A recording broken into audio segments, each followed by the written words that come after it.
Welcome to Travel Time and a quick peek at our trip to Zion National Park. We flew into Vegas and headed out to Zion in a rented van that we rented over at Vegas. Lots of great scenery along the way, and made a quick stop on the way in St. George, Utah for lunch. The whole trip was close to 3 hours from Vegas to Zion, so not a bad trip at all. Lots of great scenery. It was a very hot but beautiful day, and we headed into the town of Springdale where we stayed for the night. We stayed at a Hampton Inn there, really nice Hampton Inn, nestled in among the hills. Really recommend that Hampton. It was beautiful, had a really nice pool, and was within walking distance of Oscar's Cafe where we had dinner.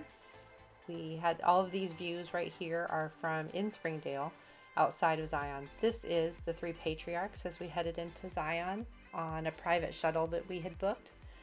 On the day we were there, because of COVID and a search and rescue party, only the Zion Lodge stop was open, so we did the Emerald Pools Trail. Most of the rest of the trails were closed, either due to search and rescue or due to COVID and not having enough rangers to man all the different stops. Incredible views everywhere along the trail.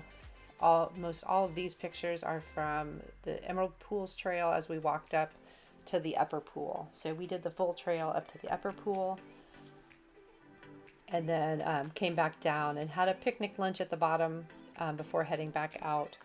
We were hoping to go back and do the Riverwalk Trail at the back and see the Narrows, but the Narrows were closed the entire time we were there. They were talking about possibly reopening them that night, but we were driving on to our next stop. So we decided to leave and go to Columb Canyons, which is another part of Zion National Park.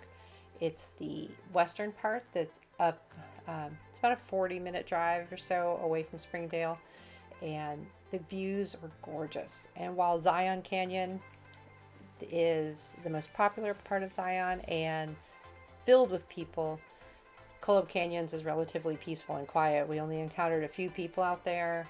There are some trails as well as some backcountry trails up that way. And there is a scenic drive, which is pretty much what we did because it was heading towards the end of the day. And the views were just spectacular. It's well worth checking out if you're in Zion National Park. Don't just stay in the canyon. Check out Columb Canyons as well.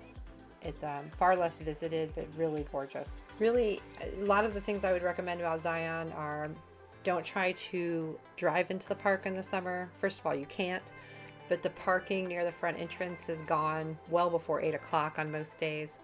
There is very little parking in town. There are a few paid lots, but if you are staying at a hotel in Springdale, just leave your car at the hotel and take the shuttle in. The shuttle is by far your fastest and easiest method of getting into the park and making sure that you get into the park. We, as I mentioned, rented a private shuttle, which was an option available to us during COVID. I'm not sure if it's an option all the time, but that was our way. We were able to be sure to be able to get into the park. All in all, great trip. Highly recommend checking out Zion. If you'd like to hear more details about our trip and the planning involved, check out my Travel Time podcast. Thanks.